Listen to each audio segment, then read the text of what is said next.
네, 최경영의 정치본색 시작하겠습니다. 오늘 함께할 세 분 소개해드립니다. 김종욱 전 청와대 행정관 나오셨고요. 김성환, 김민하 시사평론가 나오셨습니다. 안녕하세요. 네, 안녕하세요. 예, 오늘 국민의힘 지도부 인사들, 이 권성동 원내대표나 이런 사람들 다 포함되는 거죠. 네네. 11시에 윤석열 대통령 면회는 왜 간다는 거예요? 개인적으로 인간적 간다. 고의. 예, 친구니까요. 친구니까. 아니 뭐 근데 그거를 어떻게 이제 개인적으로 간다라고 본인은 이야기를 했습니다만 개인적으로 가는 거라고 생각할 수 있는 유권자들이 있을까요? 이거 구분이 되나? 아이, 공적인 안 되죠. 거하고 개인적인 거하고 지금 안 되죠. 상황에서. 안 된다고 조선일보가 얘기했어요 이미. 아, 이 조선일보도 오늘 그렇게. 사설에서 썼어요. 아, 그래요? 윤면회 가는 국민의힘 지도부 중도층이 어떻게 보겠나. 그렇지. 조선일보도 똑같은 생각이구나. 다른 거는 뭐 다 편들어도 이거는 참아. 네. 왜냐면 대선에서 이길 생각이 없구나. 이런 얘기로 지금 조선일보가 해석을 하는 면회를 왜 거거든요. 가지? 뭐 제가 볼 때는 말씀하셨던 것처럼 본인 말의 포장은 친구입니다만 두 가지겠죠. 하나는 계속적으로 자기의 지지층들을 결집하는 것. 또 하나는 이걸 통해서 권성동과 권영세 같은 사람들이 이후라도 당의 주류로서 전체를 장악할 수 있다라고 하는 중장기적 포석을 가지고 갈 수밖에 없다는 생각이 들고요. 그러니까 지금 국민의힘이 할 수 있는 게 뭡니까? 저기 가서 이길 거야? 저는 제가 볼 때 밖으로 이렇게 얘기하더라도 내부는 다 알 거예요. 이 게임은 이길 수 없는 게임이다. 그럼 차선을 선택하겠죠. 25%, 30% 아니면 35%까지라도 보수 지지층들을 꽉꽉 결집을 해야 되는데 여기에 지금의 코어는 누가 뭐라고 하더라도 윤석열을 중심으로 하는 집단들이 존재한다.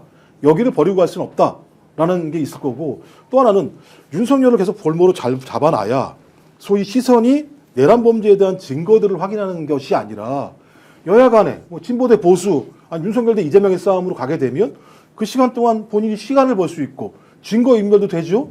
증거 인멸하면서 내란 공범들끼리 서로 짜고 치고 하면서 범위를 축소시킬 수 있겠죠. 저는 뭐 그 정도 상황이라면 이게 훨씬 더 계산이 잘 먹히는데? 라고 판단할 수 있다는 생각이 들고요. 근데 뭐 여기서 만약에 안 간다. 그럼 이제 무슨 일을 해야 되나요? 너 윤석열하고 손절한 거야? 물어볼 거 아닙니까? 지지자들이. 그렇죠. 그러면 손절했어. 이렇게 얘기하는 순간 제가 볼 때 그때부터는 보수의 분열이거든요. 그러네. 예, 그죠? 그래서 대혼란. 그렇죠. 어쩔 수 없이 후보지책으로 지금 가는 거고 가서 또 그런 얘기 하잖아요. 친구로 가지만 윤석열이 좀 공적인 얘기를 하면 내가 나와서 설명을 할게 이 정도 얘기를 하는 상황이니까 가고 싶어서 가겠습니까? 어쩔 수 없이 가는 거죠. 근데 저는 친구란 표현에 동의하지 않습니다. 언제부터 친구였어? 뭐 한 친구인지도 기억도 못 한다는데 무슨 친구야? 그냥 친구 먹었겠지. 그리고 체리따봉은 권성동 원내대표만 받았는 줄 알았더니 알고 봤더니 명태균도 다 받았더만요. 체리따봉을. 체리따봉 그렇지, 받았잖아요. 예. 그러니까 뭐 굳이 친구라고 앞세워서 뭔가 정치적 이득을 얻으려고 했던 건데 결국 윤 대통령한테 손절당했다는 얘기 욕만 실컷 얻어먹다가 나중에 가가지고 권력 잡으니까 윤석열의 힘이 필요하다 이렇게 생각하는 것 같은데 이것도 뭐 그렇게 오래 갈 것 같지는 않고요.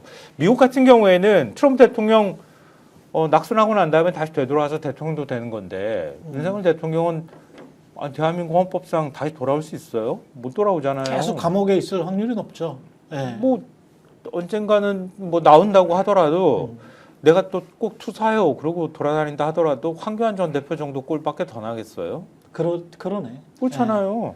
근데 이게 최대 잘 되는 게 황교안이네. 뭐 다 동의하면서 정신을 차려야 되는데 그런데 이게 지금 정신을 차리는 방향으로 가는 거냐 이제 그렇지가 않다는 게 문제인 거죠. 그러니까 스탠스가 유지가 되는 거냐 그게 아니라 증세가 더 심해지는 거다. 이게 저는 문제라는 건데 그러니까 사실 아까 조선일보 말씀하셨지만 조선일보가 설을 전후해서 스탠스가 약간 달라집니다. 지금 제가 볼 때. 그러니까 지난번에는 이제 이 설 한 2주, 3주 막 이렇게 이 전에 쭉 오면서는 내란 일보다 이거 거의 신문이 아니라 쓰레기다 이렇게 막 말씀드리지 않았습니까? 그랬었죠. 그렇게 판단을 했습니다. 그렇죠. 근데 이 자들이 무슨 이제 생각을 하는 건지 제가 볼 때는 여론이 안 좋은 거죠. 그렇죠. 보면 네. 감지를 하는 거죠. 이거 뭐 이렇게 오버를 해도 이거는 뭐 보수의 결집이라든가 뭐 이런 것들이 일부 여론조사상에 뭐 이렇게 뭐 이 숫자로는 나올지 모르지만 바닥 민심이라든가 그리고 앞으로 뭐 조기 대선을 치러야 되는 어떤 상황을 놓고 보면 이건 안 좋은 상황이다라는 거를 모르겠으니까 아는 거죠. 그러니까는 수위 조절을 이제는 하는 듯이 이제 보이는데 그러니까 사실 오늘 같은 반응이 나오는 겁니다. 정신 차려 이런 얘기를 또 하는 건데 모르죠. 이제 또 상황 지나면은 또 이상한 소리 하고 오늘도 사실은 뭐 정신 차려라고는 사설에서는 했지만 기사에서는 또 최상목은 어떻게 할 거냐의 문제에서 최상목은 이 마은혁 헌법재판관 후보자를 임명 안 해도 되는 이유를 슬슬 얘기하고 뭐 이러거든요. 그러니까는 두고 봐야 될 문제인데 제가 얘기하고 싶은 거는 그 이야기는 좀 이따 하죠. 그렇죠. 헌법재판관 네, 이야기는. 어쨌든 슬슬 네. 빼는 분위기는 민심이 이게 아니다 싶은 부분이 있기 때문에 그런 거 아닙니까? 그러면 그렇지. 국민의힘도 늘 말씀드리지만 이제는 정신을 차려야 된단 말이에요. 그런데 지난번에 윤석열의 이 체포영장 집행할 때 40여 명의 현역 의원 플러스 이제 일당들이 그 앞에 가가지고 육탄 방어를 할 때 그때 쌍건들은 뭐라고 했냐면은 거기는 지도부 가면 안 된다. 그리고 우리 가면 안 된다라고 얘기했지 않습니까? 가는 거 바람직하지 않다. 이렇게 얘기했잖아요. 적어도 지도부로서 거기 가면 안 된다라는 선은 그었지 않았습니까? 물론 선은 그었지만 그 사람들이 그때 뭐 윤석열과 선 긋는 분위기였냐? 그렇지 않았습니다. 그렇지 않았지만 말이라도 거기 가면 안 된다라고 얘기했잖아요. 맞아. 근데 오늘 뭡니까? 오늘은 자기들이 간다는 거잖아요. 윤석열한테. 그 뭐 사정 변경이 있는 건가 그 동안에? 윤석열한테 간다는 거고 심지어 가서 기자가 물어본 거 아닙니까? 가가지고 그러면은 윤석열이 이런저런 얘기를 할 텐데 이 정진석이라든가 이런 사람들은 가서 가니까 대통령께서 참 이렇게 훌륭한 말씀도 많이 하시고 이럽디다라고 이렇게 줄줄 얘기해가지고 사실상 이게 윤석열의 옥중 정치에 이용당하는 거 아니냐라는 비판을 좀 받았는데 당신들도 그럴 거냐라고 물어보니까 권성동 원내대표 뭐라 그럽니까? 뭐 얘기하면은 또 우리가 전달할 얘기 있으면 전달하고 뭐 이런단 말이에요. 윤석열의 옥중 정치에 우리가 이용당하지 않습니다. 이렇게 얘기를 절대 안 한단 말이에요. 그러니까 이게 지금 말씀하신 것처럼 당성 지지층과 그다음에 당내에 이 국민의힘의 당원들과 이런 기류를 외면하고 갈 수 없다라는 것도 분명히 작용을 하는 거지만 그러면 스탠스가 적어도 유지가 되는 상황에서 발 뺄 준비를 하고 이런 것들을 슬슬 모색해야 되는데 그게 아니라 증세가 심해진다. 그럼 앞으로 발을 뺄 수 있겠느냐라는 거예요. 그렇지 않겠죠. 그럼 제가 볼 때는 뭐 국민의힘은 망한 거다. 그렇게 볼 수밖에 없다는 겁니다. 아니 뭐 무슨 그러니까 이게 상징적인 의미가 예. 김문수의 15%예요. 상정이 안 됐던 거란 말이에요. 지금 국민의힘 내부에서는. 그런 상상은 못했었죠. 어떻게 김문수 같은 인간이 자기가 봐도 완전히 그분데 네. 국민의힘에서 봐도 근데 윤석열이라는 이미지랑 아바타가 딱 되는 순간부터 15%가 되는 상황이에요. 그러니까 이거 힘을 확인한 거죠. 그렇다면 이 힘을 버릴 수 없다라고 하는 것이 정치인들이 가지고 있는 기본적인 생각이겠죠. 이게 이제 가장 기본적인 또 하나는 뭐냐면 저는 국민의힘과 국무위원 최상목을 비롯한 국무위원들이 일치된 견해는 뭐냐면 이 내란 범죄 수사가 확대되는 걸 막아야 된다. 저는 이게 아직 일치된 내부의 공감대라는 생각이 들어요. 그러니까 정치와 수사 형사 재판은 다른 거다. 정치와 막 떠들면서 편을 가를 수 있을지 모르겠습니다만 수사가 시작되면 수사는 증거를 가지고 따박따박 다가오는 거잖아요. 그러니까 내란 특검은 무조건 막아야 되는 거죠. 내란 특검을 하는 순간 별건 수사가 가능해지기 때문에 일파만파 번질 수밖에 없는 거니까 내란 특검을 똘똘 막아야 된다. 또 하나는 헌재를 계속 흔들어야 된다. 시간을 벌어야 된다라는 거고 제부터 검찰은 일정하게 가이드가 잡힌 것 같아요. 더 이상 가지 마. 여기까지는 된 것 같아요. 좀 그러니까 그 국민의힘과 국무위원들 입장에서는 윤석열의 미래는 별로 중요한 게 아닌 거죠. 정치적으로 이렇게 활용하고 윤석열이라고 하는 상징성을 활용하고 수사나 재판 같은 경우는 계속 뒤로 밀게 하는 방식 자체가 자기 리스크를 줄일 수 있는 가장 효율적인 방법이라고 생각하고 그것만 지금 밀어붙이고 있는 거죠. 전 그래서 매우 잔악한 인간들이고 다 모였구나 이렇게. 그런 인간들이 모여가지고 소위 윤석열 정부를 형성을 했구나라고밖에 볼 수 없는 거죠. 근데 지리산 가면 많아요. 온 우주의 기운을 혼자 받겠다고 하는 사람들이 많거든요. 국민의힘이 딱 그런 것 같다. 온 우주의 에너지를 자기네들이 다 받아가지고 어떻게든 살아남겠다 이렇게 얘기하는 것 같은데요. 내란에 관여돼 있다. 검찰의 수뇌부, 법무부 장관 포함해가지고 검찰의 수뇌부와 국민의힘 지도부도 뭔가 관여돼 있다. 그거를 지금 막으려고 한다. 그러면 자기들 이익이잖아요. 그러니까 좀 냉정하게 보면 이제 그럴 수 있죠. 내란 공범이 되는 거죠. 내란 공범이 되는 거고 자기네들이 지금 최상목 권한대행이 보이는 행태나 이런 것들을 도저히 이해할 수 없잖아요. 우리 합리적으로 생각할 때. 뭐 윤석열 윤석열 권한대행이야. 대통령 권한대행이지. 그러니까 최소한 국가를 이 지금 위기 상황에서 어떻게 중심을 잡고 지탱해서 다음번 정권이 들어오기 전까지 그 기간 동안에 최대한 하여튼 대한민국이 더 위기 상황에 빠지지 않도록 만드는 게 자기 가장 큰 임무다. 이렇게 생각을 해야 되는데 그게 아니라 어떻게 해서든 막겠다. 어떻게 해서든 무너지지 않겠다. 이렇게 발버둥 치는 게 보이잖아요. 그러니까 그런 면에서는 법률적으로는 그렇게 해석할 수 있다고 보는데 그러니까 이렇게 되는 거예요. 제가 볼 땐 우리 사회에 훨씬 더 이번 사태가 심각하다고 보는 건 그거잖아요. 검찰 내부에도 윤석열 여전히 동조하는 세력들이 남아있는 상황이고 지금 내각 아니나 정부 안에서도 역시 그런 세력들이 남아있는 거란 말이에요. 그런 사람들이 생각할 때 어찌됐든 우리는 무너질 수 없어. 다음번을 생각해서라도 안 무너지기 위한 방법이 뭐야. 이거밖에 지금 공리를 안 하는 거예요. 윤석열을 살리겠다, 살리지 않겠다는 것보다는 무너지지 않겠다는 그 심리적인 게 훨씬 더 강하게 작동하고 무너지지 있다. 않겠다.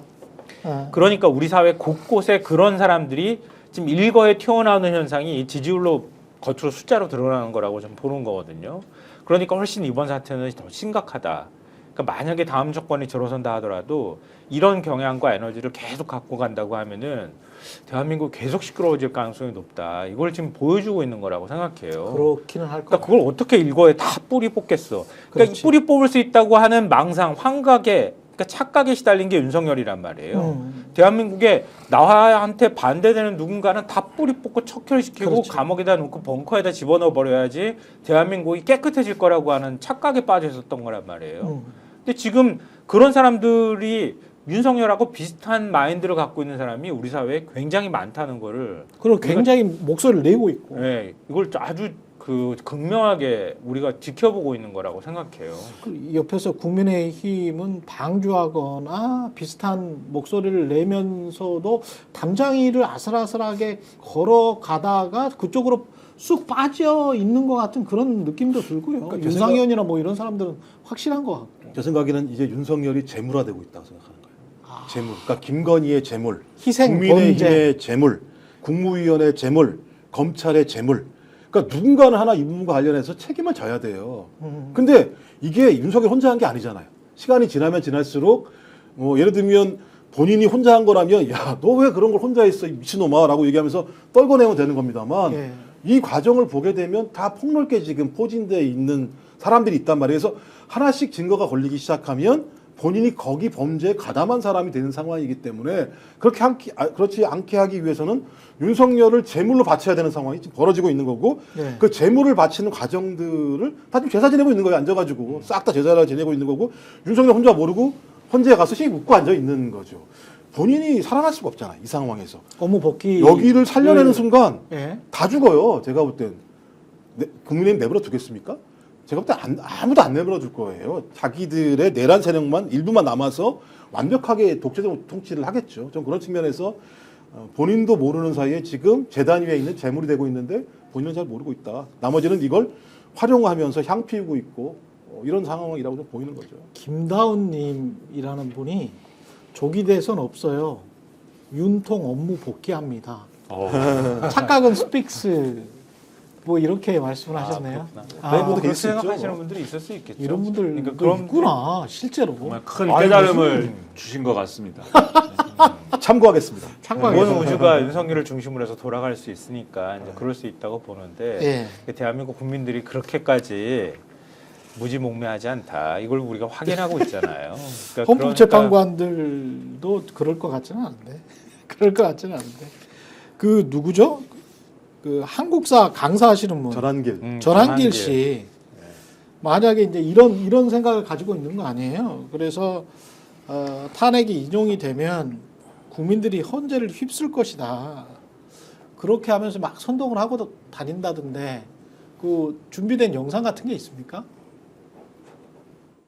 극단적으로 좌편향적인 국가관을 가지고 이재명과 친분이 두터운 이런 재판관이 과연 공정한 심판을 할 것이라고 믿는 사람이 과연 있겠습니까? 모든 국민들은 이러한 불리한 재판관들의 심판에 성공하지 않을 것이다. 국민들이 헌재를 휩쓸 것이고. 예. 저는 강의도 저렇게 했나?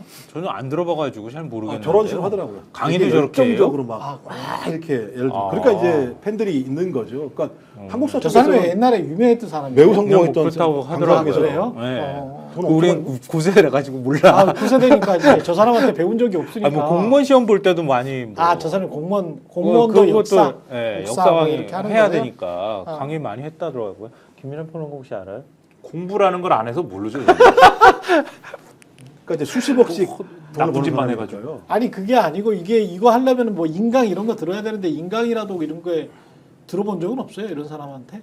저는 이게 하여간 인강이라는 그 세대긴 거는 그 세대죠. 정보 처리 기사 딸 때 저는 인강. 정보 처리 기사 네. 딸 때. 컴퓨터 이런 거. 네. 아주 유익한 거 딸 때는 이제.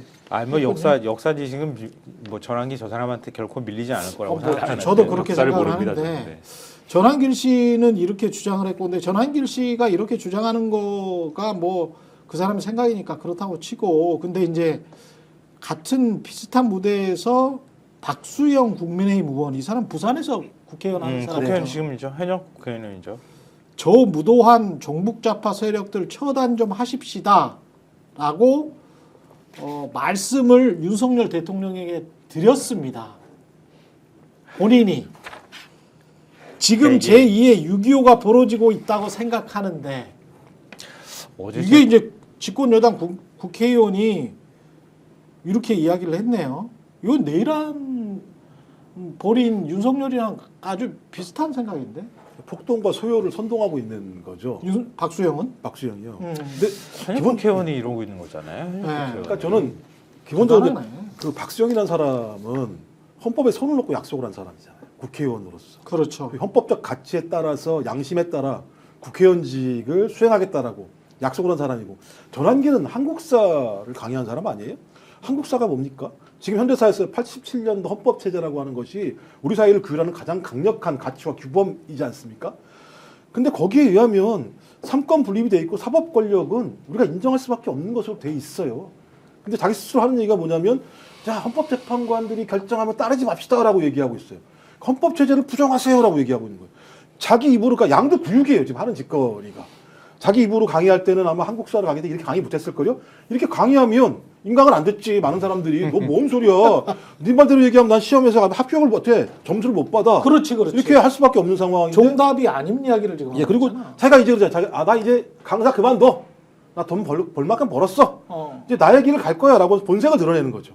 악마 같은 자한 거죠. 어찌 보면. 그러니까 그 시간 동안 자기에게 배운 학생들한테는 거짓말, 자기 양심과 다른 얘기들을 하면서 돈을 벌어놓고 그렇게 번 돈을 가지고 난 이게 돈이 많으니까 내가 가지고 있어서 본성대로 살게라고 얘기하는 거잖아요. 저게 얼마나 추악한 짓입니까? 근데 이 정도 수준들이 대표 선수로 나올 수밖에 없는 국민의힘이나 어떤 극우 진영 그거는 좀 안타깝네요. 이 정도 선수들밖에 없나? 근데 저 어저께 그 저녁 무렵쯤에 집에 들어가는데요. 네. 집 저하고 그 가로등 하나 정도 차이에 있는 데에서 누가 전화를 막 하고 있어요. 어떤 여성분이. 그러면서 누군가를 막 설득해요. 설득하면서 하는 얘기가 지금은 자유주의 진영이 이길 것인지 공산주의 진영이 이길 것인지를 잘 생각해야 된다. 아직도 그래서 막 열심히 설명하는 거예요. 일전일대 이걸 우리가 이기면은 대한민국의 국군은 거의 창대하리라 막 거의 이 수준으로 막 설득을 하고 있더라고요. 대한민국 누군가를. 국군이 완전히 대한민국은 달라질 수 있다 이렇게 설득을 하면서 말하는데 약간 종교적 색채가 저는 강하게 느껴졌어요 보면서. 그러니까 거기에 기독교적인 사상이 들어갔는지 어쩌는지는 모르겠지만 그걸 누군가를 향해서 막 너무 확신에 차서 얘기를 하는 걸 보면서 아, 이 사람들은 거의 종교화됐구나 지금. 이게 누군가가 세상에 자기 주변에는 다 적으로 둘러싸고 있기 때문에 여기서 싸워서 공산주의자들이고 그 사람들이 그러니까 이게 전형적인 그 현대 우파 포퓰리즘의 특성이라고 제가 음모론의 특성이다 이런 말씀을 드렸잖아요. 그러니까 가상의 적을 상정해가지고 계속 그들과 싸워서 이겨야 된다라고 하는 선동을 계속 하고 있는 거란 말이에요. 근데 그거를 이런 자들이 하는 거예요. 많은 사람들한테 인지도가 있는 사람들, 그리고 권력이 있는 사람들, 국민의 의원들 이런 사람이 얘기하니까 그렇게 나 혼자 고립돼서 내가 이게 정말 맞는가? 확신이 없었던 사람들한테 확신을 불어넣어 주는 거야. 그런 사람들까지 얘기하고 있잖아. 내 말이 맞아. 이렇게 생각하는 거예요. 그러니까 이건 가학적이고 피학적인 게 두 개다가 다 섞여 있는 거거든요. 자기는 늘 당하고 사는 사람인 것처럼 피해자인 것처럼 생각했는데 어느 순간 갑자기 내 주변에 적이 생겨버리니까 나는 그 사람들을 향해서 이 내가 피해를 받았다는 게 아니라 내가 이 사회를 구할 수 있다고 하는 일종의 구원자가 되는 의식들을 주는 거예요. 그래서 그들을 향해서 칼을 막 휘두르게 만들어주는 거예요. 이거에 사람들이 다 빠져버리는 거예요. 아주 쉽게. 이게 사람의 심리이기도 하고 일종의 권력 현상이기도 하고 그러는 건데 그러니까 지금 이렇게 앞장서서 이렇게 하는 사람들을 우리 사회가 어떻게 징치할 거냐. 그러니까 이거는 사법적으로 하기 어렵다 하더라도 언젠간 심판하는 작업들을 하지 않으면 계속 이런 사람들을 우리 사회에 혼란을 조정하는 역할들을 할 것이라고 그렇겠지. 생각해요. 근데 이게 정도의 차이는 있는데 지금 이 만들어 놓은 이 어떤 극우 포퓰리즘으로 빠지게 되는 어떤 그물 자체가 굉장히 저변을 지금 넓혀놨다. 그 생각은 제가 굉장히 지금 강하게 듭니다. 왜냐하면 저변을 넓혀놨다. 그렇죠. 근데 그렇다고 해서 요 그물에 딱 걸린다고 해서 무조건 거기로 빠져드는 건 아닌데 이거 굉장히 넓혀놨다. 그러니까 며칠 전에도 제가 이제 고등학교를 같이 다닌 친구를 만났는데 예. 뭐 정치에 관심이 없는 사람입니다. 평소에. 근데 이제 뭐 얘기를 뭐 이것저것 했어요. 근데 이제 제가 무슨 일을 하는지 아니까 너도 유튜브를 해라 그런 얘기를 하더라고요. 저는 이제 개인 유튜브를 안 하지 않습니까? 그렇죠. 그래서 그래 뭐 좋은 얘기다 이렇게 했는데 자기가 이렇게 뭐 유튜브에 들어갔는데 알고리즘으로 떠서 몇 개를 봤는데 요즘 유튜브가 굉장히 수준이 높더라. 뭐 영상 편집도 뭐 아름답고 그러면서 자기가 몇 개 알려줄 테니까 너도 보고 참고해서 이렇게 유튜브를 기술적으로 잘 해라. 그 저한테 보내더라고요. 보니까 좋은 친구네. 네. 보니까 그 소위 말하는 우파 유튜브인 거죠. 그거 보내준 게 보내준 게. 그러니까 저한테 그걸 보냈다라는 거는 사실 잘 모르는 거지 않습니까? 이 친구가. 그러네요. 잘 모르는 전도할 거예요. 때 쓰는 방법이에요. 전도할 네, 때. 그러니까 이제 이렇게 너도 하는 한번 건데. 봐라. 그러면서. 그러네. 전도할 때 쓰는 방법 똑같아. 근데 지금 저한테 보낸 거잖아요. 그렇게 하려면은 잘 모르는 사람한테 보내야 되는데. 그렇지. 골수 좌파한테 지금 보내면 안 되는데. 네. 그러니까 이제 잘 모르는데 그러는 거죠. 근데 이걸 보면은 어떻게 돼 있냐면 지금 이 그거 포퓰리스트들의 이 개념의 사슬이 있어요. 우리는 이걸 반대해야 돼라고 하는 개념의 사슬들이 쭉 연결돼 있는 구조가 있습니다. 중국 반대해야 되고 북한 반대해야 되고 중국과 북한을 반대하려고 그러면은 권위주의, 전체주의를 반대해야 되고 근데 권위주의와 전체주의를 한국에서 구현한 세력이 있다. 어떤 세력이냐? 문재인이 했다. 문재인 정권을 반대해야 되고 문재인 정권을 반대하려면 민주당 반대해야 되고 민주당 반대하려면 민주당이 뭐였냐? 페미니즘을 했다. 페미니즘이 싫으면 여길 또 반대해야 되고 페미니즘이 뭐냐? 차별금지법이다. 차별금지법을 반대해야 되고 이렇게 쭉 연결이 돼 있어요. 그래서 뭐 하나 걸리면 천재인데? 아니 뭐 하나가 걸리면 예. 예를 들면 내가 살다가 뭐 중국이 싫은 일이 있었다. 뭐 하나 얻어 걸리면 그 그물에 딱 들어가는 순간 쭉 다 반대하게 되는 거예요. 중국이 좀 싫은 일이 있었다. 그러면 중국이 싫으니까 북한도 싫고 북한이 싫으니까 문재인 싫고 문재인 싫으니까 민주당 싫고 민주당 싫으니까 페미니즘 싫고 페미니즘 싫으니까 차별금지법 싫고 내가 교회를 굉장히 열심히 다닌다. 차별금지법 이 기독교 이 보수 기독교계에서 차별금지법은 완전히 이제 악마의 법이지 않습니까? 예. 차별금지법을 반대하겠다고 생각하게 되었다. 그래서 굉장히 그것을 열심히 얘기를 하는 그런 것들을 듣게 됐는데 차별금지법 반대하겠다고 생각했는데 차별금지법 반대해야 되면 뭐 반대해야 되냐? 페미니즘 반대해야 되고 페미니즘 반대해야 되면 뭐 반대해야 되냐? 민주당 반대해야 되고 당연히 문재인 반대해야 되고 북한 반대해야 되고 중국 반대해야 되고 이렇게 쭉 그러니까 요런 게 가령 뭐 게임을 하다가 예를 들면은 게임을 하다가 이게 중국 자본이 많이 들어간 게임을 하다가 어떤 그거에 대한 불만을 안게 됐다 또 여기 들어가고 쭉 이게 지금 극우 유튜브 세계관이고 제 생각에 저 전환길씨 있지 않습니까? 제가 볼 때는 교회 열심히 다니는 것 같습니다. 그러니까 이런 방식으로 이 그물이 있어요. 그래서 여기에 들어간다고 해서 무조건 전환기시처럼 되는 건 아니지만 이 저변 자체를 굉장히 넓혀놓는 작업들 자체는 이 작업 자체는 제가 볼 때는 이 작업을 한 거는 굉장히 오래됐다. 이 우파 진영이 이것에 대해서 그래서 이 소위 범진보 진영이 이 연결고리들을 계속 끊어내는 작업들을 하지 않으면은 이 굉장히 한국 사회에서 골칫거리가 앞으로도 될 수밖에 없다. 이런 생각이 강하게 듭니다. 저런 것들을 보면 두 가지 특징이 있는데 전 세계적으로 이제 이런 집단들이 뭐 창궐하고 있는 거는 사실인 것 같은데 그 집단들의 두 가지 특징이 첫 번째는 몰이성적인 거예요. 이성적이지가 않아. 예?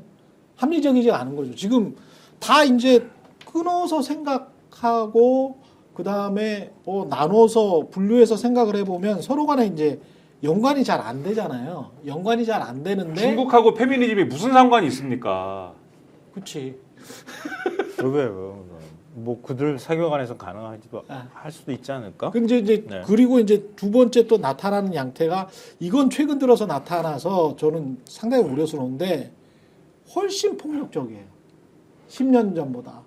그러니까 아스팔트 99 집회가 박근혜 탄핵 때 있었을 때는 이 정도로 서부지법 가령 예를 들어서 그런 난동 사건처럼 그 정도는 아니었거든요. 그냥 주변에 있는 사람들 좀 뭐 이렇게 분리하고 치고 막 때리고 이런 거는 가끔 있었던 거는 같은데 이 정도까지 폭력적이지는 않았거든. 두 개의 그게 연쇄. 박근혜 탄핵의 교훈이라 그러잖아요. 그러니까 네. 제가 그 3주 전에 여기서 말씀드렸던 것 같은데요. 그 2016년 여론조사, 2017년인가 6년인가 여론조사를 했었을 때 소위 공화당 지지층 중에서 힐러리가 악마라고 생각하는 사람 41%라고 나왔다 그랬죠. 근데 우리도 마찬가지입니다. 아마 여론조사해 보면 악마는 아니겠습니다만 이재명에 대한 어떤 국민의힘 지지층들이 이재명은 절대 그리고 안 돼. 악마와 같은 형태가 돼 있는 그렇지. 거죠. 그럼 계속 주입된 효과인데요. 또 하나가 2017년과 2023년도에 미국에 있는 여론조사 기관이 전 세계 3만 명을 대상으로 여론조사를 한 게 있어요. 근데 우리나라만 딱 놓고 보면 2017년에 비해서 강력한 리더십이 12%가 늘어나요. 그 다음에 군사 독재, 군부 독재가 필요하다는 게 5%가 늘어납니다. 이 자체는 소위 이 한국 사회도 유럽과 마찬가지로 구구적이고 보수적인 성향의 어떤 유권자층들이 2010년대 중반부터 그 이후에 급속하게 보수화돼 있다라고 하는 측면인 거죠. 저는 보수층들 같은 경우는 기본적으로 소위 자기들은 체제를 지킨다고 얘기할지 모르겠습니다만 자기의 체제를 부정하는 자에 대해서는 단죄할 수 있다는 생각들을 많이 가지고 있어요. 그러니까 매우 공격적인 방식으로 벌어지죠. 그러니까 미국 같은 경우는 트럼프가 의회를 공격해가니까 의회를 공격해버리잖아요. 실제적으로.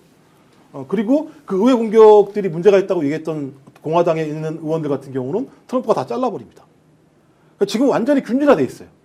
미국 공화당 같은 경우는.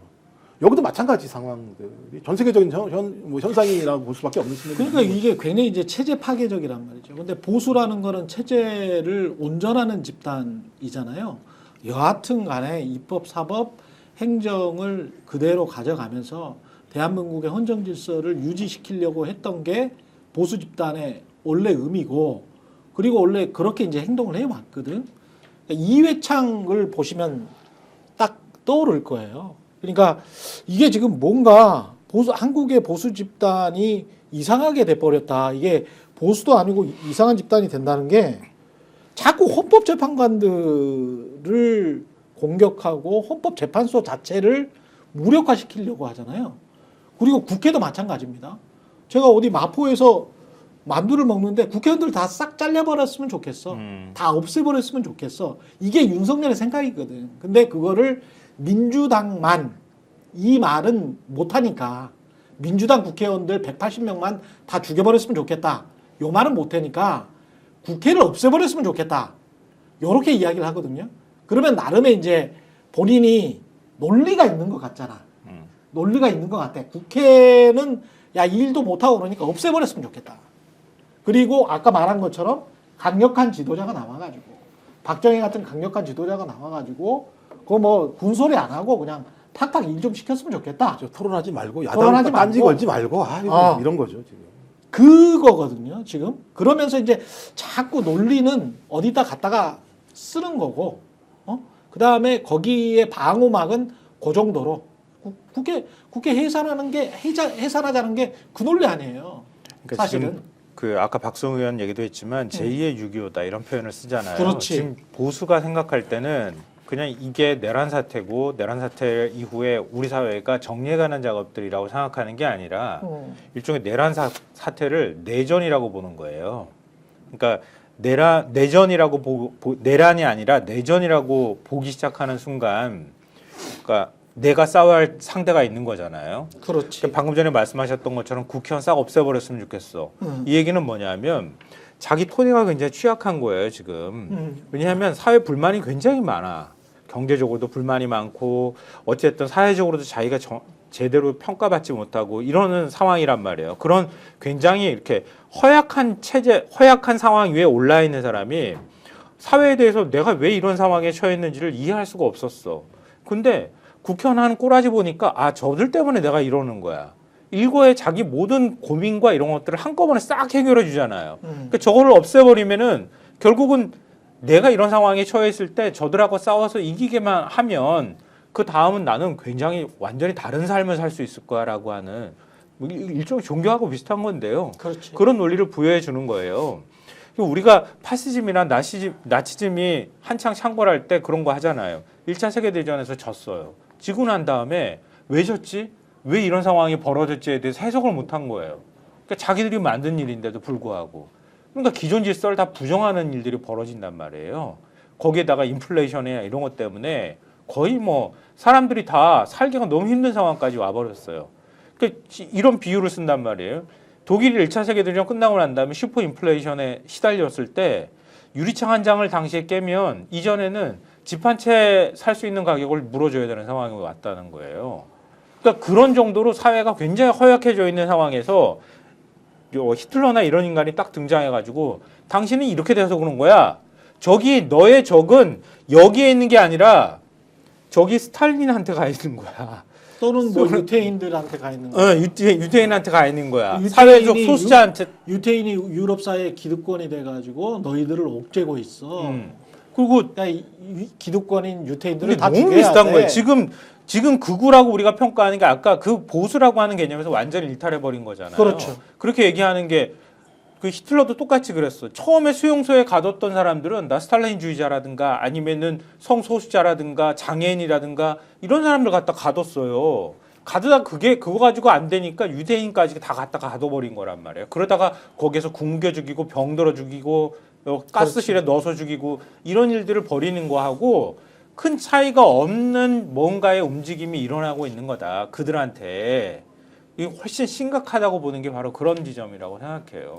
여기서 이제 줄타기라는 권성동이나 권영세나 최상목이 언제까지 본인들이 이제 보수 인척하면서 이 극우화된 자신들의 지지층을 계속 끌고 갈 수 있을까? 이게 이제 관점이란 말이죠. 근데 이게 불가능할 것 같은데 자꾸 시도를 하네. 자꾸 시도를 해. 불가능할 것 같은데 그러니까 네. 말이죠. 그래서 소탐대실이다라는 네. 생각도 드는 게 지금 말씀하신 대로 이걸 어떻게 할 겁니까? 지금 앞서 말씀하신 게 이제 헌법재판소 문제잖아요. 예. 제가 볼 때는 이해가 안 되거든요. 이런 태도를 취하는 게 지난주에 그러니까. 계속 헌법재판관들 흔들었지 않습니까? 예. 근데 왜 흔들까를 생각을 해보면 그리고 저렇게 흔들 때 과연 헌법재판관들이 정말로 그 편향됐다고 생각을 해서 그 다음에 그 편향된 것이 정말로 어떤 이 헌법재판소가 크게 잘못되고 있다고 생각을 해서 그런 주장을 하는 걸까라고 생각해 보면 제가 볼 때는 아닐 것 같거든요. 예. 헌법재판소를 애초에 왜 그렇게 구성을 합니까? 국회 3명 선출하고 대법원장이 3명 추천하고 대통령 3명 추천한다. 애초에 왜 그렇게 구성을 합니까? 다양한 성향의 헌법재판관들이 와서 헌법재판소에서 판단을 하라는 취지지 않습니까? 보조적으로 한마디만 말씀드리면 세상에 성향이 없는 사람은 없습니다. 그렇기도 하고요. 아니, 그러니까 그러면 뭐 신으로부터 태어났어? 세상에 어디 성향이 없는 사람이 아니 누군가의 부모 누군가의 자식이잖아요. 그리고 어떤 지역에서 태어났고 어떤 환경에서 자랐고 누군가 어떤 선생님으로부터 영향을 받았고 어떤 친구들이 있었잖아요. 아니 그러니까 그걸 어떤- 종교적으로 생각하면 성향이 없는 사람이 어디 있어 도대체? 아니 종교적으로는 다 이해가 되는 거예요. 네. 그들의 사고 방식에서 네. 그 유일신이 예. 유일신의 자기가 후손이고 에이? 그리고 내가 죄를 저질렀는데 죄사함을 받아서 나는 아주 순결한 상태가 된 아이 그 거지. 신성모독이지 그거는 신성모독이지. 아니 그러니까 그런 사고 방식을 네. 하는 거예요. 나는 아주 순결한 존재가 된 거예요. 그러니까 나머지는 다 지저분하고 더럽고 불결하고? 그렇지 악인 거지. 모든 사람은 평양돼 있죠. 예, 근데 직업적으로 이제 자신의 어떤 성향에도 불구하고 직업적으로 법과 양심에 따라서 판단하려고 노력을 하는 거지 재판관들이. 그래서 예. 이 각각의 성향을 가진 재판관들이 예. 또 무슨 뭐 예를 들면 이 재판관들이 추천이 될 때 사상 검증을 해가지고 반드시 반드시 진보 3, 중도 3, 보수 3으로 맞춰라 이렇게 돼 있는 것도 아니고 그렇죠. 하다 보면 보수가 우위인 뭐 헌법재판소도 있고 대법원도 있고 하다 보면 진보가 우위인 헌법재판소도 있고 대법원도 있고 네. 근데 장기로 봤을 때 그게 균형이다 이렇게 보는 거지 않습니까? 그렇죠. 추천 원리가 그런 거다. 그렇죠. 그렇기 때문에 헌법재판관이 예를 들면 SNS에서 누구랑 친구이든 그리고 그게 뭔 상관입니까? 뭔 상관이야? 팔로잉을 내가 한 10년 전에 했는데 네. 10년 전에 했는데 10년 전에는 그 팔로잉 할 때 계정 이름이 최경영이었는데 네. 10년 후에 내가 팔로잉 하고 뭐 나는 그냥 뭐 별 신경 안 쓰고 있었는데 10년 후에는 그 최경영이던 계정 이름이 윤석열 탄핵이 됐어요. 네. 그러면 그걸 내가 책임져야 됩니까? 아니 그러니까 근데 이런 그렇지. 걸 가지고 하나하나 지금 윤석열 쪽에서는 문영배 재판관 SNS 친구 목록까지 지금 헌법재판소에다가 제출을 하겠다라는 거거든요, 지금. 친구 목록까지? 네. 친구 목록에 이렇게 불순한 것들이 많다. 그러니까 문영배 재판관이 편향된 사람이다. 이걸 제출을 한대요, 지금. 그러니까 이런 얘기까지 하고 있는데, 이런까지 시비를 걸고 있는데, 국민의힘이 여기에 동조를 하잖아요, 지금. 동조를 해가지고, 이 문영배, 이미선, 정계선은 아주 편향된 사람들이다를 지난주에 막 하면서 심지어는 문영배 재판관이 독후감 쓴 것까지 시비를 걸지 않았습니까? 일반 회사에서 독후감 쓰면은 해고된다라고 주진우 의원, 검사 출신 주진우 의원이 주장하지 않았습니까? 잘했다고 칭찬하는 회사들. 제가 장담하는데 블로그에 독후감 썼다고 해고당하잖아요. 그 부당해고입니다. 그거 부당해고고 독후감 써갖고 해고당할 정도면은 일을 하나도 안 한 상태에서 회사에서 몇 차례 너는 일을 제발 해라 독후감을 쓰든 뭐라든 좋은데 제발 일을 하라라고 빌고 빌었는데도 안 해가지고 그게 징계 사안이 될 정도가 돼야지 그게 뭐 징계고가 되는 거지. 아무튼간에 문영배 재판관 그것도 아니고 다 설명했잖아요. 이 책은 헌법재판소 도서관에 있는 책이고 이렇게 다 설명을 했지 않습니까? 그렇죠. 근데 이걸 왜 흔들었는가를 지금 가만 생각해 보면은 이게 빌드업인 거잖아요. 뭘 얘기하고 싶은 겁니까? 마흔여까지 가고 싶은 건가? 그렇죠. 이 세 명보다 더 한 사람이 마흔혁이다. 마흔혁 재판관이다. 이 세 명보다 더 악랄한 악마 같은 사람이 마흔혁 재판관이다. 그래서 마흔혁 재판관을 임명하면 안 된다를 얘기하고 싶어가지고 지난주 내내 이 세 명 얘기를 한 거거든요. 그렇구나. 그러면 이 마흔혁 재판관을 임명하지 않음으로써 국민의힘은 무슨 이득이 있는 겁니까? 윤석열한테 이득이 있는 거고 국민의힘이 얻는 이득은 끼케야 조기 대선을 가더라도 보수층의 이 분열을 최소화할 수 있다. 이길 수는 없는 거예요. 최소화할 수 있다라는 것과 그러니까. 절차를 최대한 지연시켜 가지고 예를 들면은 뭐 이재명 대표의 어떤 뭐 이 사법 리스크라고 불리는 이 재판이 언제 2심 선고가 나오고 이 확정 판결이 나오는가에 대한 그것에 따라서 이제 뭐 일정을 조절할 수 있다 정도. 그런데 헌법재판소가 가령 4월 18일 이후에 두 명의 재판관의 이제 그 임기가 끝나는 4월 18일 이후까지 탄핵 심판과 관련된 것들을 미루겠습니까? 그럴 리가 없을 것 같습니다. 그러니까 사실 헛물 켜는 거지 않습니까? 이 방향으로 가서 도대체 뭘 얻겠습니까? 그래서 이 방향으로 계속 간 다음에 갑자기 뒤에 가서 급변침해가지고 자 여기까지 했으니까 이제부터는 윤석열과 상관없는 당이 되겠습니까? 이게 되겠냐고요? 되지 않을 거지 않습니까? 그러니까 결과적으로 소탐 대실밖에는 안 남는 거 아니냐라는 말씀 드리는 거예요. 아무리 계산을 해봐도. 그러니까 국회의원한테 물어보면은 그런 거지. 국회의원 뺐지만 안 떨어지면 무슨 일이든 다 지시든 다 할 수 있는 거지. 그러니까 다음번 총선은 아직 멀었잖아요. 그러니까 내 지지자들 결집하는데 내가 일조를 하면 다음번 선거는 그 다음에 어떤 판이 벌어질지 모르니까 내가 국회의원 배지가 떨어지는 게 아니잖아. 그건 윤석열 대통령이 나가는 거지 내가 나가는 게 아니잖아요. 그러니까 하는 거예요. 제가 볼 때는. 그때 가서 조금 욕먹더라도 보수층이 똘똘 뭉쳐가지고 나 또 뽑아주면 나 또 국회의원 할 수 있어. 이런 사고방식을 하고 있기 때문에 저런 행동들이 가능한 거 아닌가 싶고요. 지금같이 이런 짓을 하는 나라들이 있어요. 나치의 독일, 그다음에 문화혁명의 중국, 그다음에 북한. 똑같은 행위를 하는 거거든요. 그러니까 이게 핵심이 뭐냐면 이 나라들의 핵심은 칼 슈미츠가 한 얘기입니다. 정치적 통일이 최고의 통일이다. 그러니까 멸균해야 된다. 우리는 균질해야 된다.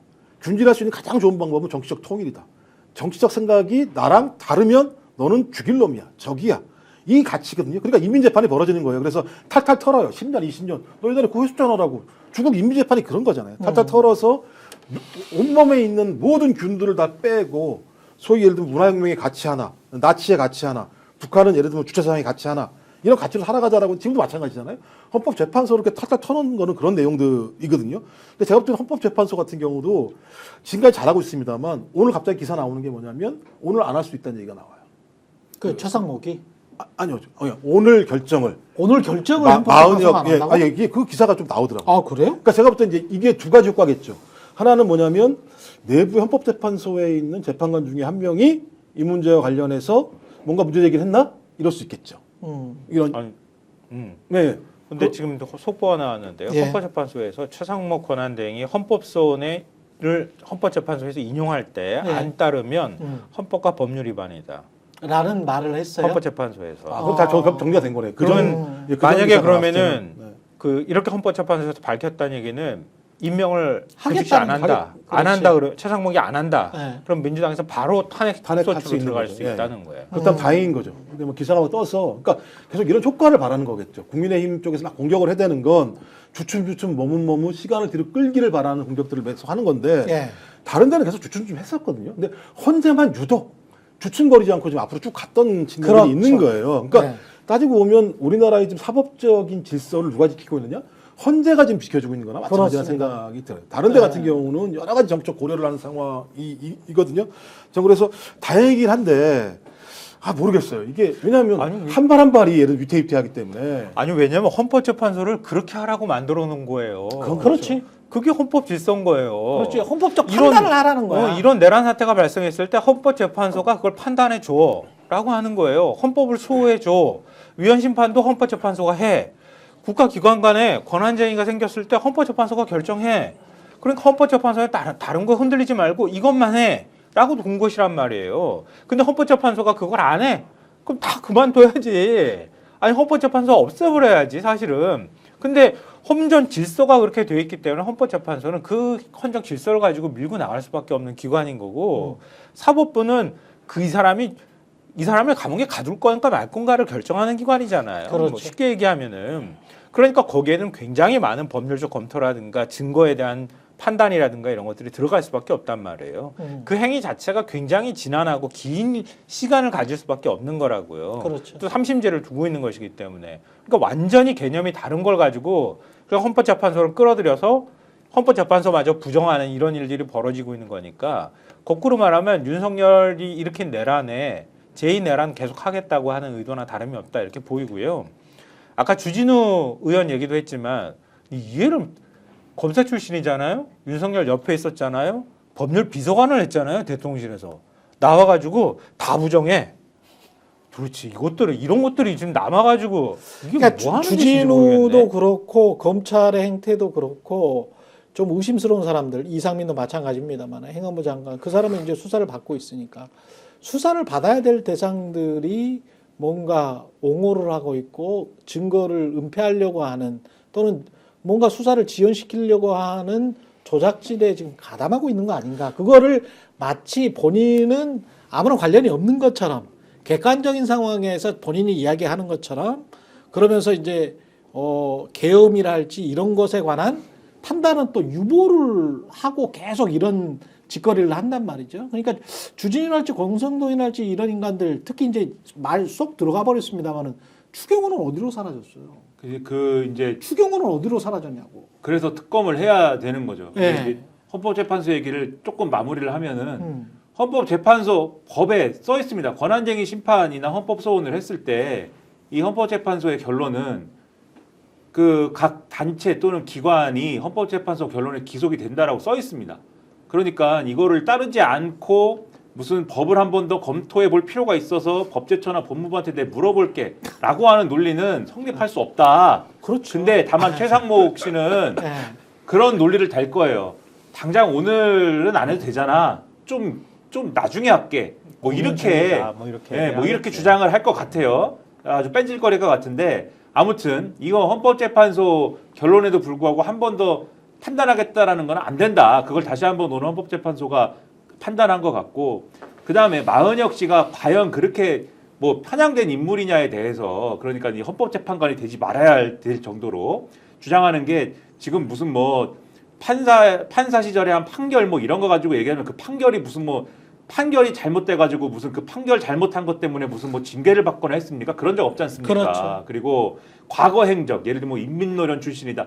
인민노련 출신인데 지금 지금 기성정치권, 그게 국민의힘이든 민주당이든 기성정치권에서 활동하는 분들이 다 있잖아요. 없습니까? 지금 한동훈의 책사 노릇하시는 신지호, 그 국민의힘에서 당직 맡고 있는 신지호 씨는 뭡니까? 인민노련 출신이잖아요. 자기네 당직을 맡았던 사람이 인민노련 출신인데 왜 거기 그 당직도 맡는 자기네 당에서는 당직을 맡아도 되고 누구는 헌법재판관 하면 안 됩니까? 인민노련 출신이 문제면. 1인 김문수를 말씀하셔야죠.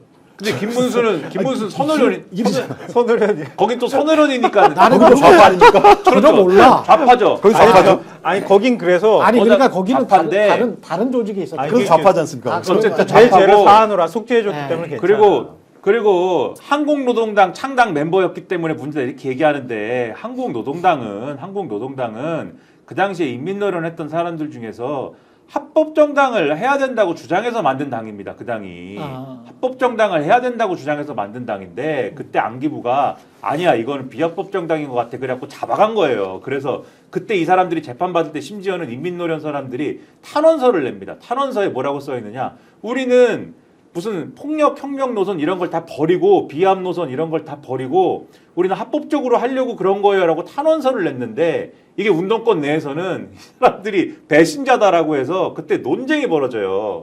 운동권 내에서 왕따가 됐단 말이에요, 이 사람들이. 예. 그런 역사가 있는데 그거를 문제 삼으면 웃긴 것이고, 이 인민노련에 3대 거두가 있었습니다. 주대환, 노회찬, 황광우 3대 거두인데 이 중에 주대환 씨가 가장 그 존경받는 사람이거든요. 아 그래요? 주대환 씨가 윤석열을 네. 윤석열을 사실상 지지했잖아요.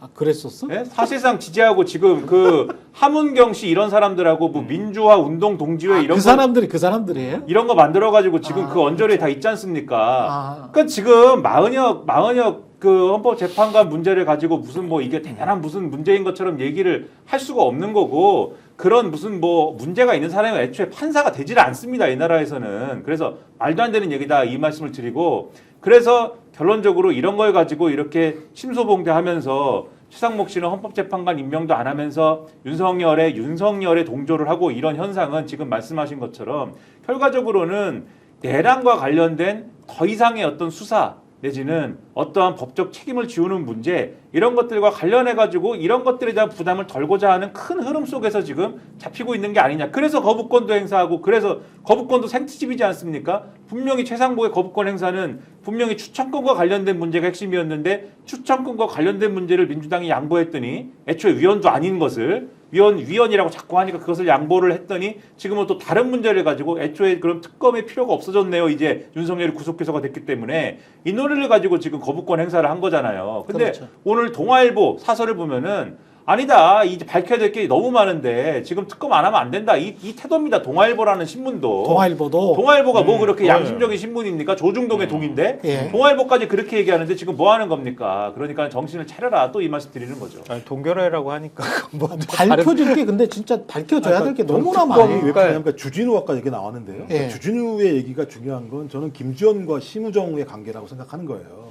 그러니까 민정수석인 김주현과 심우정 사이에서 오갔던 내용들을 보면, 소위 김주현이 검사장회를 열어달라고 얘기했다라고 하는 것, 그건 김주현과 심우정 사이에 지금도 한 라인으로 여러 가지 연결되고 있다라고 볼 수밖에 없는 측면이 있는데, 이 검찰이 지금 김성훈 소위 경호차장에 대해서 2번이나 소위 구속영장 청구해달라고 요청을 한 거 다 기각을 시켰습니다. 그렇다면 소위 내란의 순회, 내란의 우두머리이고 이 내란의 공범일 가능성이 매우 높은 김성훈이 지금 같이 있으면서 외부랑 연결해주고 있는 일들이 계속 지금 보름 20일 이상 벌어지고 있는 상황을 갖다가 검찰은 방조하고 있는 거예요. 일단 왜 방조했을까라고 하는 이유, 또 하나는 그 선관위 문제와 관련해서도 검찰에서 연락이 올 거라는 얘기가 있었다라고 하는 측면이 있잖아요. 그렇다면 검찰은 어떤 형태로든 내란 범죄에 연결고리가 분명히 있을 것이다라고 하는 추정 하나하고, 그렇죠. 또 하나는 검찰 공화국이었기 때문에 안가 문제와 관련해서 아마 안가를 통해서 대통령실과 검찰이 계속 네트워크를 했을 거다.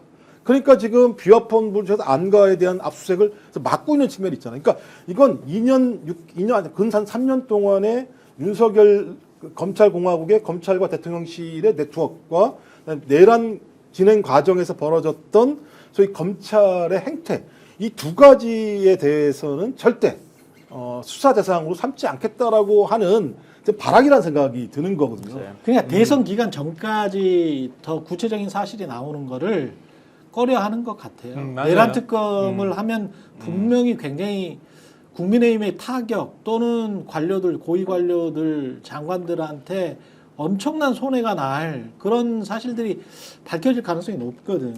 그리고 게다가 이제 쏙 들어간 김건희까지 그렇죠. 어떤 연관성 그다음에 어떤 동기 이런 부분에서 뭐가 나올 가능성이 있거든요. 그러니까 그런 것들 때문에 두려워하고 있는 거 아닌가 그런 생각이 그러니까 우리나라의 듭니다. 카르텔 정점은 예. 검찰이다. 검찰이다. 법조인이다. 예. 이건 뭐 부인하기 어려운 사실인데요. 그렇죠. 왜냐하면 여기 그만둬도 변호사 생활하고 나 정관 다 뭐 정관 예우 받고 다 할 수 있다. 먹고 사는 거 별 문제 없어.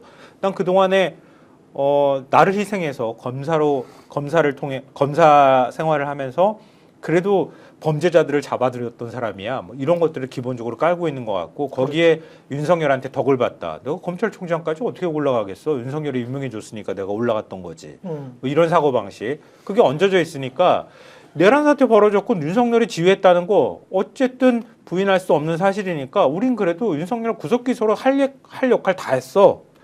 그러니까 더 이상 하는 거는 원치 않아. 맞아요. 이걸 노골적으로 보여주는 거다 이렇게 생각하고요. 헌법재판관 얘기에서는 지금 긴시버그 그 미국 그 네. 연방 대법원 예. 그 대법관 예. 그때 퇴임할 때도 그렇고 사망했을 때도 마찬가지지만 우리나라 모든 보수 언론이 얼마나 추앙하듯이 기사 썼어요. 진보적인 판결을 내렸고 미국에서 여성 차별 문제에 대해서도 성소수자 문제에 대해서도 얼마나 진보적인 판결을 내렸나 이런 걸 기사로 써가지고 얼마나 좋은 평가를 했어요. 그래놓고 지금은 조금 진보 성향이 있다 그러면은 그냥 좌파 빨갱이라고 딱 낙인 찍어가지고 이렇게 공격을 해대는 걸 자기네들은 아 그건 미국이니까 모든 걸 다 좋게 봐주는 건가 아름다움이라서 그러니까 이렇게 양면 이중적인 태도를 취하는 거 이거 얼마나 웃기는 건지 자기들은 알겠지 설마 아는데 그렇게 하겠죠?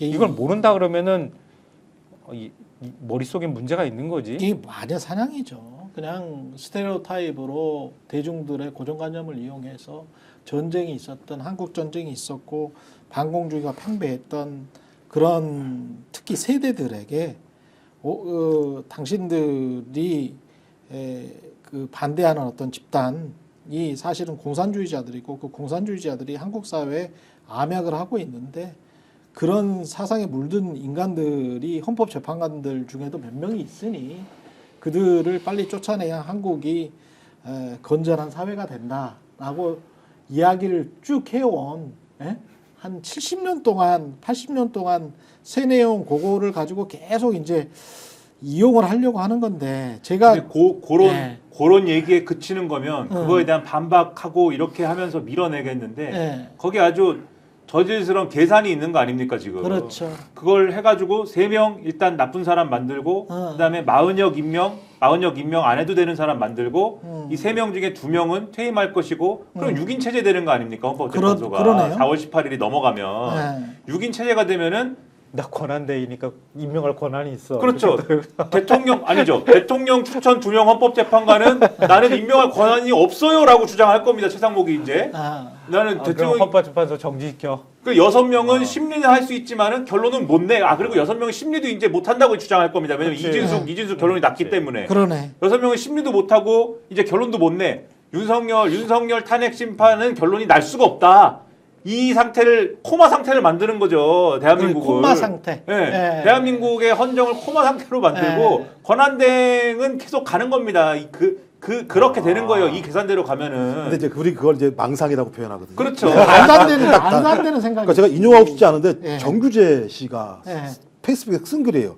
보수 일각이 부정선거에 미쳐 날뛰더니 지금은 아예 정신체계 전부가 녹아내리고 있는 것이다. 이렇게 얘기를 할 정도의 상황이니까 그러네. 보수가 봐도 저 짓거리를 하는 건 망상을 뛰어넘어서 뭐 좋다고 생각을 할 수가 있지. 저건 인간인가라고 좀 문제되게 하는 거잖아요. 저는 그래서 저들은 지금 망상에 빠져요. 저렇게 얘기하면 국민들이 그렇게도 이해할 수 있겠다라고 생각하는 거잖아요. 따지고 보면요. 그러니까 부정선거를 주장하고 헌재 부정을 주장하는 거네. 그렇죠, 그렇죠. 근데 그러니까 이거를 이제 믿으라고 하는 거네요. 그렇죠. 헌재는 헌법적 가치를 지키려고 지금 하고 있는 상황인데 헌법적 가치를 지키는 자들이 좌파 빨갱이라고 지금 얘기하는 거잖아요. 따지고 보면. 그러네. 그러니까 말도 안 되는 논리들을 하고 있는데 그러면 이들이 100을 위해서 할까? 아니라는 거죠. 25만. 다 받으면 돼. 25만. 이런 생각밖에 없는 거죠. 이 인간들은. 특검도 25%만. 얄팍한 결국은 대선에 관한 계산 아닙니까 지금. 그렇죠. 근데 계산을 갖고 지금 할 일이 전혀 아니다라는 거예요. 왜냐하면 우리가 어쨌든 지금 살고 있는 이 시스템은 1987년 시스템이지 않습니까? 그렇죠.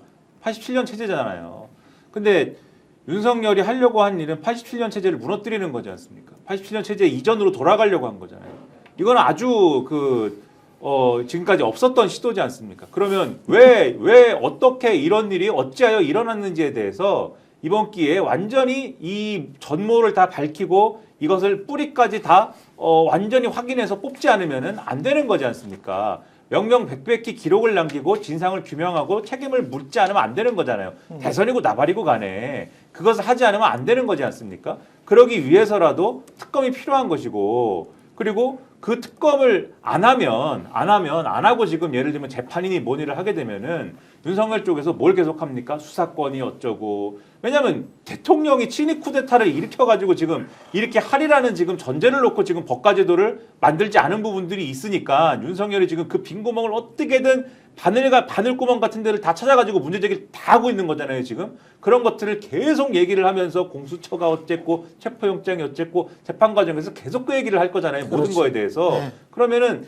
특검을 가지고 남은 부분들을 어쨌든 정리를 하지 않으면은 그런 여지를 주기 때문에 깔끔해지지가 않는 것이고 그리고 마지막으로 지금 특검 안 한다고 해서 넘어갈 수 있는 사안입니까 이게? 그쵸. 나중에라도 반드시 이 부분은 수사를 다시 하게 될 수밖에 없습니다. 그렇습니다. 가령 네. 뭐 과거에 뭐 예를 들면은 손방망이라고 넘어갔던 부분들에 대해서 가령 뭐 수사 안 했습니까? 이명박 어떻게 됐습니까? 이명박이 뭐 BBK 뭐 이런 거 그 당시에 이제 손방망이로 그냥 넘어갔잖아요. 누가 넘어갔습니까?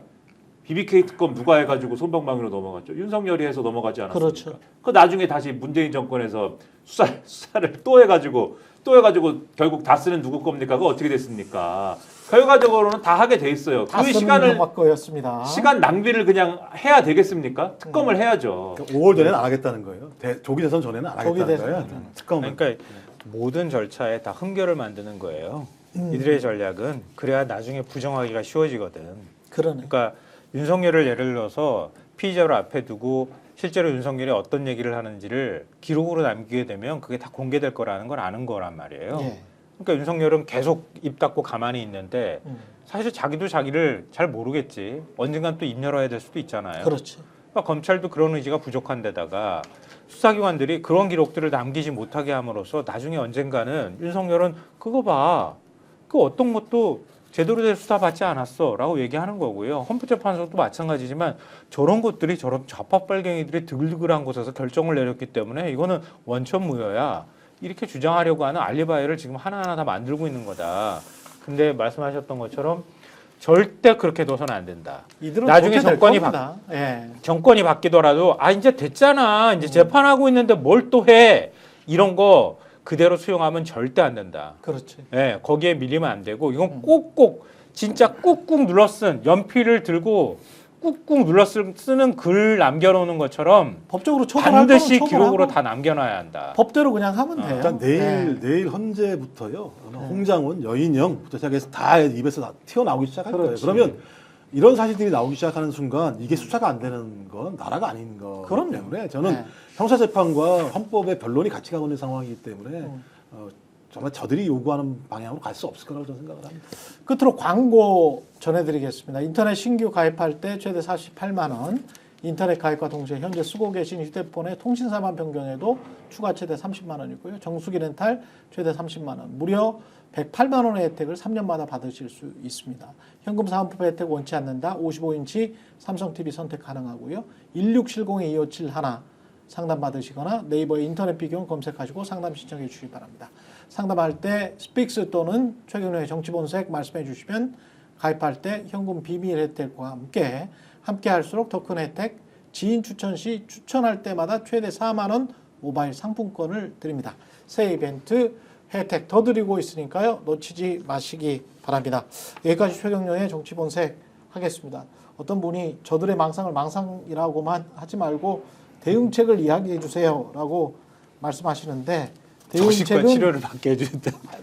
그렇죠. 정신과 치료를 받게 해준다. 대응책은 늘 우리가 이성적으로 평화적으로 하지만 법대로 할 것 따박따박 절대 지치지 말고 계속 우리가 그냥 한국의 주류 세력으로 계속 그냥 활동을 하면 됩니다. 예, 그러면은 모든 게 시간에 따라서 다 풀릴 수밖에 없습니다. 뭐 그렇다고 막 가가지고 뭐 사람들 죽이고 뭐 서부지법처럼 난동 피울 거예요? 그런 건 아니잖아요. 예. 그렇죠. 민주주의라는 게 이성, 민주, 평화 요것만 딱 지키고 시간이 가면 무조건 이긴다.